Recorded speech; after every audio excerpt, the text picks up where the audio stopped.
2년 동안 이어져 온 코로나19 사태로 많은 중소기업과 소상공인들은 대출을 통해 사업을 유지하고 있습니다.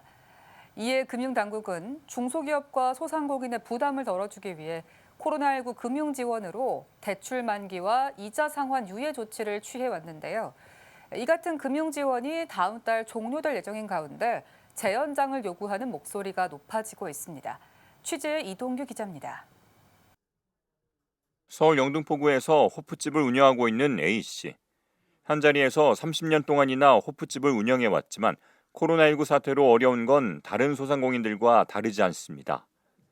결국 대출에 의존하며 호프집을 운영하는 상황. 코로나 터지고 1억을 빌렸지.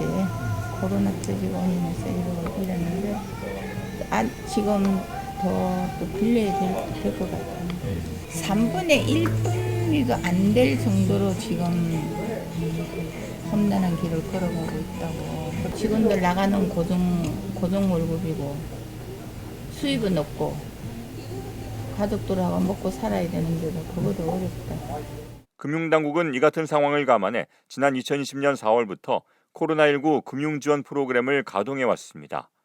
중소기업과 소상공인에 대한 대출 만기 연장과 이자 상환 유예 조치를 취해준 건데 만기 연장은 258조 2천억 원, 원금 상환 유예는 13조 8천억 원, 이자 상환 유예는 2,354억 원으로 지난해 11월 기준 총 272조 2천억 원 규모에 이릅니다.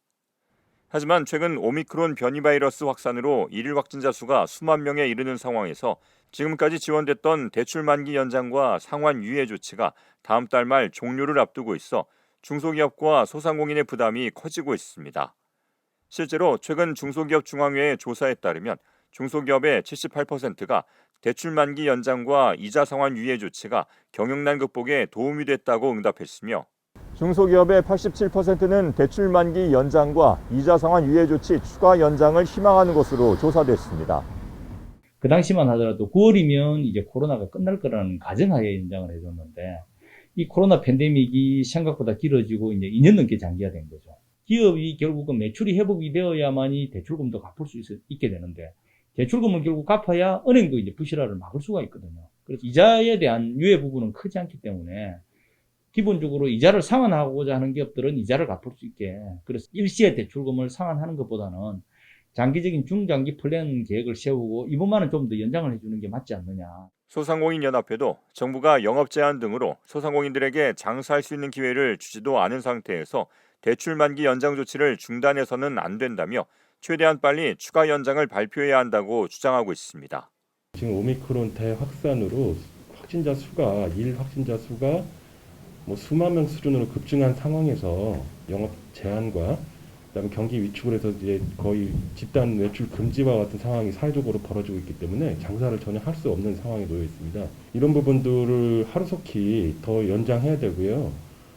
지금 도저히 이제 갚을 여력이 없기 때문에 이 부분과 관련해서 이제 특단의 대책들을 좀 더 강구해야 될 시점이다 이렇게 볼 수 있겠습니다. 이런 가운데 금융당국은 코로나19 방역 상황 진행과 금융권 건전성 모니터링 결과 등을 종합적으로 고려해 연장 여부를 결정할 계획이라는 입장입니다. 내년 3월에는 2020년 4월부터 2년간 유지되어 온 전 금융권의 대출 만기 연장, 이자 상환 유예 조치가 종료될 예정입니다. 이에 대비하여 코로나19 이후 이들의 경영, 재무 상황을 미시 분석하고 맞춤형 대책을 강구할 필요가 있습니다. 특히 만기 연장, 상환 유예 종료에 따른 급격한 상환 부담 완화, 채무 조정 등과 관련한 섬세한 연착륙 방안 마련에 이미 착수하였습니다. 금융권, 관계기관 및 전문가들과 함께 머리를 맞대고 최적의 해법을 찾아보겠습니다.